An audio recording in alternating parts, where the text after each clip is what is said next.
50 Cent is back on his ultimate petty grind, and this time he's coming for the industry heavyweights. So you know how 50 Cent has been cooking up that bombshell Diddy documentary? Well, let's just say it's about to send shockwaves through the entire entertainment world like never before. Word on the street is that this isn't just some regular tell-all. Oh no, this thing is loaded with receipts, behind-the-scenes bombshells, and secrets certain folks are desperate to keep buried. And get this, some big names are already working overtime, pulling strings left and right, trying to shut it down before it even sees the light of day. But if they thought he was going to sit back and let that happen, then they must have forgotten who they're dealing with. He's out here dropping names, spilling tea, and making it crystal clear that he's ready for all the smoke. Stay tuned, because 50 Cent points out the celebrities trying to wreck his Diddy documentary. But to really understand why 50 is going full scorched earth on Diddy, you got to rewind and take a closer look at how both these guys clawed their way to the top. How Diddy got into the hip-hop industry. Alright. Let's dive deep into Diddy's rise to fame, because this man's story is like a Hollywood script come to life. Diddy, born in 1969, grew up in Harlem during its gritty, hustle-driven days. Harlem was where it all started for him. He's always said it's the core of his swagger and relentless grind, but life threw him a curveball when he lost his father at just 2 years old. After that devastating loss, his family made the move to Mount Vernon, a quieter suburban area just outside the Bronx. And this is where young Diddy's world expanded. New people, new experiences, new energy. And it completely shifted his perspective on life. But don't get it twisted. Diddy was never the average kid. He was always a step ahead, thinking bigger than most. He attended an all-boys private school, which set him apart from his peers. And here's a fun little tidbit as a teen. Diddy was in the mix with the stars, dancing in music videos for the iconic Diana Ross. Now those dance moves we saw him rock later on in his career, that's where they came from. Early training in the spotlight. Fast forward to after high school. Diddy wasn't satisfied with just hitting the books at Howard University in D.C. He was already on his hustle, organizing some of the wildest parties the school had ever seen. We're not talking about your typical college party. Oh no. These were celebrity-studded events, with Diddy playing the role of host and master of ceremonies. And here's a little sneak peek at Diddy's early branding genius. He had business cards engraved with the name Puff on them. Even back then, he was thinking about how to shape his empire. By 1989, Diddy was already making moves. He reconnected with his childhood friend, the legendary Heavy D, who was a major force in hip-hop. Heavy D introduced him to none other than Andre Harrell, the head honcho at Uptown Records. And just like that, Diddy was in. He scored an internship and quickly proved he had the chops to rise through the ranks. By the time he was 20, Diddy wasn't just an intern. He was an A&R executive, running the show behind the scenes. But like any great success story, Diddy's path wasn't all smooth sailing.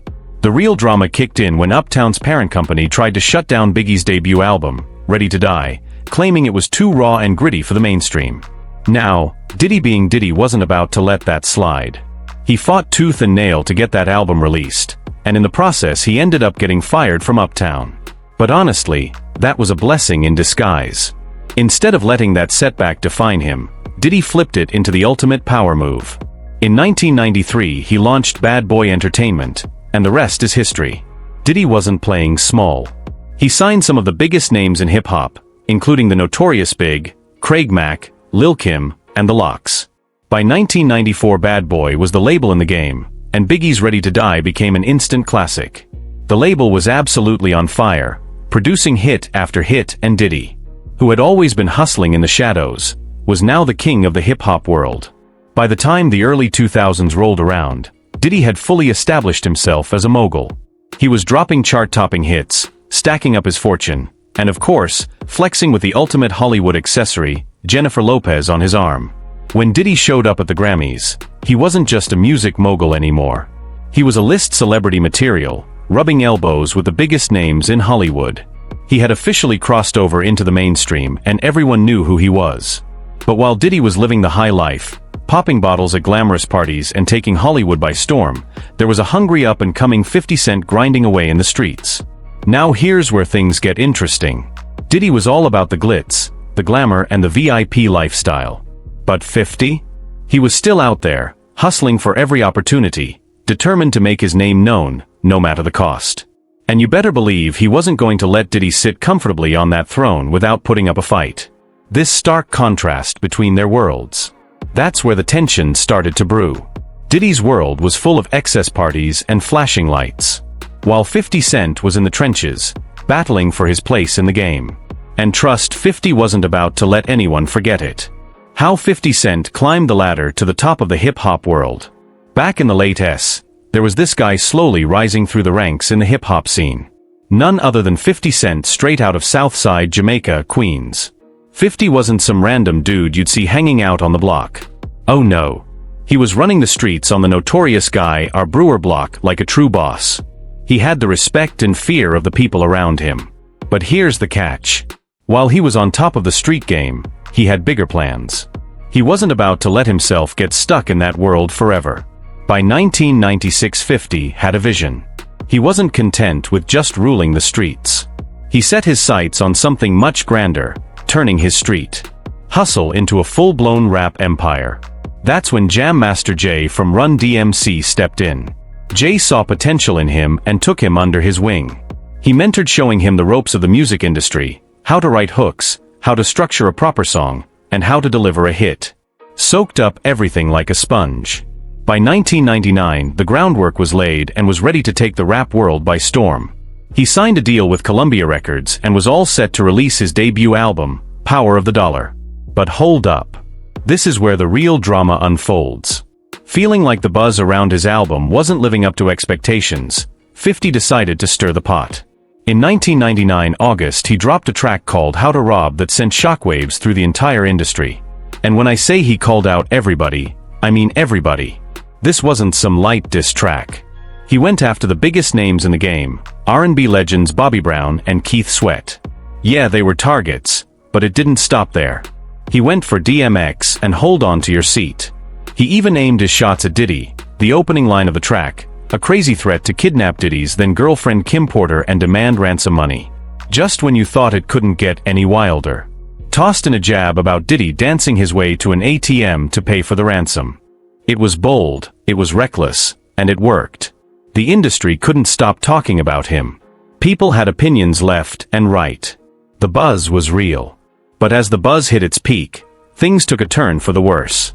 In 2000, 50 dropped Ghetto Quran. And let me tell you, that track opened up an entire new level of drama. He didn't hold back at all. He went full throttle, spilling the tea on Queen's most notorious kingpin, Kenneth Supreme McGriff, and his entire crew. 50 didn't just throw out vague references. He named names, detailed their crimes, and even threw in specifics about the luxury cars they drove. It was like a mini expose, but some people weren't feeling it. While others called it raw storytelling, some straight up called it snitching. And guess what? Supreme wasn't here for it. He didn't take too kindly to airing out all their dirty laundry. Then, on May 24, 2000, everything changed. 50 was ambushed right outside his grandmother's house. The man was shot 9 times. Yes, you heard that right. 9. But don't think for a second that it was the end for. This guy is built differently. He didn't wait for an ambulance. Nah, he drove himself to the hospital. Like a true soldier. And believe it or not, he survived. He lived to tell the tale. Talk about resilience, right? Bulletproof energy. However, despite surviving the shooting, his career took a huge hit. Columbia Records wasn't exactly thrilled about being associated with all the drama surrounding him. So what did they do? They dropped him. Just like that. His album, which had so much potential, got shelved and never saw the light of day. That was a major setback, but we all know 50's story doesn't end there. He may have taken a huge blow, but the saga of Cent was just getting started. The Cent and Diddy drama. Alright, let's really break this down, because this tea is piping hot. By 2001, 50 was back in the studio, focused, hungry, and ready to make moves. And guess what? Diddy, surprisingly, wasn't holding on to any past drama. He had bigger things on his plate. Enter Jennifer Lopez, who apparently had this genius idea. Why not have 50 write for Diddy? Sounds wild, right? But 50 was all in. He later even claimed that he wrote the hook and Diddy's entire verse for Bad Boy's hit Let's Get It, featuring Black Rob. And if you really listen, you can definitely hear that classic 50 Cent swagger all over the track. But here's where things get juicy. Even though he was technically working with Diddy, 50 wasn't suddenly about to become his BFF. That just wasn't his style. In 2002, a year later, took shots at Diddy again, this time on Get Out the Club, where he called him a trick and even threw some shade about Diddy still being salty over Jlo. Messy, right? But here's the kicker. Diddy didn't even respond. Not a diss track, not a shady interview, nothing. He probably just brushed it off 50 as being 50. Now, despite all that, Diddy still saw potential in. According to Tony Yayo, Diddy even considered signing to Bad Boy. Can you imagine? But that deal never made it past the conversation stage. And why? Well, Diddy didn't want the smoke that came with 50's Ghetto Quran track, where he spilled all kinds of street secrets. That song had some serious heat around it, and Diddy wasn't about to bring that drama to his label. Looking back, passing on 50 might have been one of Diddy's biggest missed opportunities. But let's be real. Even if they had teamed up, knowing 50, things still probably would have gone sideways. That's just how he operates. Now fast forward to 2003. Cent is huge, like top of the rap game, $1 million record deals. Chart-topping hits huge, and Diddy still running things, still making boss moves. For a moment, it seemed like they were both just focused on their own empires. No drama, no beef, just money moves. But let's be honest, peace never lasts long in hip-hop, and the real drama popped off at the MTV VMAs on August 28, 2008. So picture this: Diddy's on stage, presenting the award for Best Rap Video. And guess who wins? None other than 50 for In Da Club. Now, you'd think this would be all love, right? Like smiles, daps, congratulations. Nope. Sure. On camera, they played nice. They even had Eminem with them, and it looked like they were all just vibing. But behind the scenes, the tension was real. There was this unspoken rivalry between them. They were two kings in the same kingdom, both trying to claim the throne. And then later that year, things got really weird. The two of them ended up at Chris Lady's wedding. Now, if you don't know, Chris Lady was a major power player in the industry and closed with both Diddy and 50 Cent. So naturally, they were both in attendance. But this is where things took a turn. According to 50, Diddy made this super bizarre offer at the wedding.